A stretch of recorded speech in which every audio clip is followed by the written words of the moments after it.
A montage that explains what a drop bar is plays at the beginning. The collection money from other mob-owned businesses is kept in the central bar there to be collected later. It is the Chechen mafia in this tale. Every time, the drop bar's position shifts. At Cousin Marv's, a neighborhood pub in Brooklyn, Bob Sajanowski serves drinks. An older generation toasts to a young person who passed away 10 years ago. James Gandolfini's character, Cousin Marv, is furious that they keep doing this, and even more so because his soft-spoken bartender allows an elderly woman to consume alcohol for free and smokes inside the establishment while he is away. A pit bull that is whining is discovered by Bob on his way home inside a trash can. Nadia is curious about the person looking through her trash. When she exits, she observes the dog's severe wounds. She consents to assist Bob, but only after taking a photo of his driver's license and sending it to a few of her friends. They mend the dog together. She is informed by Bob that he is unable to handle it at this time. She informs him that if the owner doesn't show, the pit bull would be euthanized at the shelter due of its breed. Bob consents to take the dog when he returns in a few days. From across the street, someone is observing them. Bob attends church. Because of the tiny size of the congregation, he can easily keep track of Detective Torres, a fellow devotee. In addition, he sees a statue of Saint Rocco with a dog. As he scoops up the dog, Bob admits to Nadia that he lacks dog-keeping experience. They visit the pet store together to get supplies. They also create him a name tag. Bob calls him Rocco. Two men rob Cousin Marvin's. Bob discovers one of the gunmen's shattered watch during the theft. Bob tells Detective Torres about the watch when he arrives to do an investigation. Marv, who is aware that the Chechens will be furious, is really troubled by this. Torres remarks that he has observed Bob attending church with him and inquires as to if he is aware that the church is merging with another and that the property would likely be developed into condos with stained glass windows. He also queries Bob's non-attendance at communion. He is told by Bob that it is none of his business. Torres wonders if it is or not. Insists Bob, it's not. While Marv and Bob are sledding, Chavka, the face of the Chechen mob, appears. The robbery's perpetrator has been apprehended, according to Chavka. The man is choked and has a large bolt impaled by his right foot to the van floor. If Marv and Bob knew this individual, Chavka inquired of them. They both reply no. He is curious as to why the police are aware of the damaged watch. In his apology, Bob Chavka orders Marv to locate the cash. Marv panics because if he knew where to get the money, it would imply that he was involved in the robbery. Rocco is taken to the dog park by Nadia and Bob. Nadia requests permission to pet sit Rocco in exchange for some additional cash after missing a night of work. Bob concurs. After they part ways, Bob is informed by Eric Deeds that he has a nice dog. After taking Rocco, Bob departs. Living with Marv is his sister Dottie. The need to pay for their father's life support has led to collection agencies phoning, according to Dottie, who informs Marv of this. Perhaps it's time to let him go, she says. Marv vehemently disagrees. To tell one of the robbers to tell his brother to buy a new watch.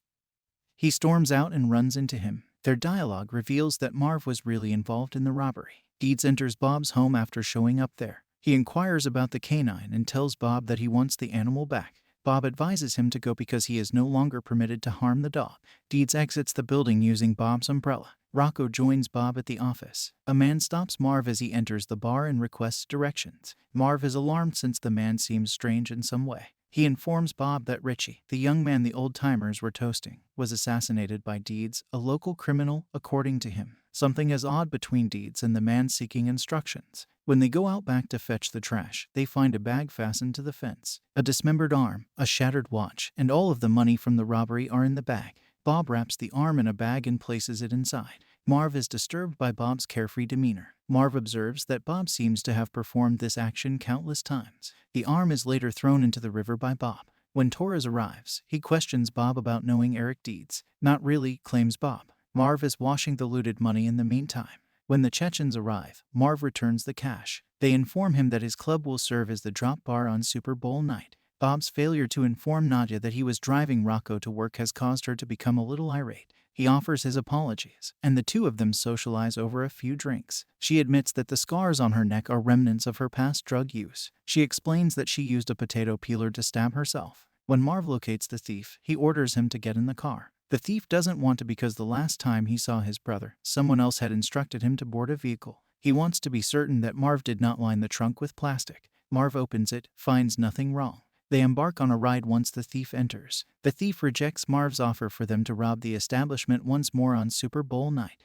Marv instructs the man to exit and slam the trunk shut when it pops open once more. Marv drives him over and kills him when he does.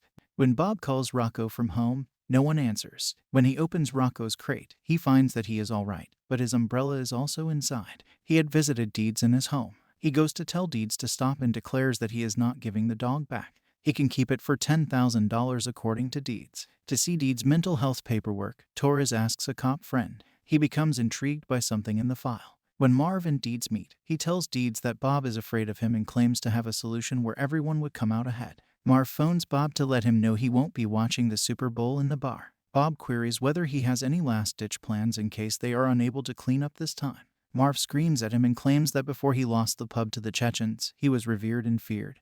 But that has now changed. He is also aware that Bob letting the elderly woman sit on his old stool is an insult to him. It's just a stool, claims Bob. It is simply that. It has no significance. In order to watch the Super Bowl with Rocco at the pub, Bob brings $10K that he has concealed in his basement. He places it behind the bar next to gun. Nadia is coerced by Deeds into accompanying him to Cousin Marv's bar after he breaks into her house. He learns through Deeds that he is at the pub. Marv phones him while he is there and inquires as to why he is making such a racket. Marv cautions him not to undervalue the kind and gentle Bob, who speaks very softly. Marv puts plastic in his trunk and walks up to the bar. He parked a half block away and stands by to observe. All through the night, several mob members leave money. The crowd eventually disperses, save for Deeds and Nadia. Deeds displays his gun to Nadia before leaving to smoke. In tears, Nadia informs Bob that Deeds intends to shoot him. When Deeds enters again, Bob offers him the cash in exchange for the dog. Deeds replies he'd prefer to have the money in the safe and asks how much for Nadia.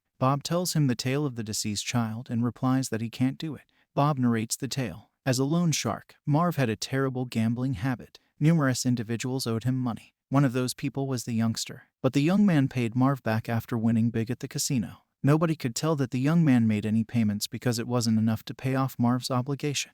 Bob located the child and fired 2 shots into his face. He goes into great detail about how he used lime to dispose of the body in an oil tank. Bob questions how Deeds can be going about claiming to have done it himself if he killed the child. Deeds begins to respond, but Bob fires 2 shots into his face. Nadia is informed by him that she is now safe and can leave. She finds it hard to believe that he has faith in her to keep the shooting a secret. She flees in terror. Deeds' body is disposed of by the Chechens who arrive. Shavka advises Bob to title the establishment Bob's Bar. Bob claims to only be a bartender. He has been dubbed the new Marv by Shavka. Marv notices the earlier requester of directions approaching his car from the outside. He is aware of what will happen next. Marv receives a headshot from the man. Torres comes to look into things. Deeds is gone, and Marv is dead. Bob is not surprised because the neighborhood is of that type. Torres informs him that the church was actually purchased for the purpose of developing houses and asks if he'll run into Bob at the closing. Bob promises to show up. Deeds couldn't have killed the child because he was in the insane unit at the time. Torres adds as he turns around to leave. When he is about to go, he stops, takes a step back, leans into Bob's ear, and whispers, "No one will ever see you coming, I bet." They do. Bob takes Rocco to Nadia's home so Bob can apologize for that night at the bar. In her front yard, he explains that's not really who he is anymore. He asks if they can hang out. She's thoughtful for a moment, and then says, "Let me get my jacket." To support the channel, switch on the notification feature, subscribe for more videos like this, and leave a like.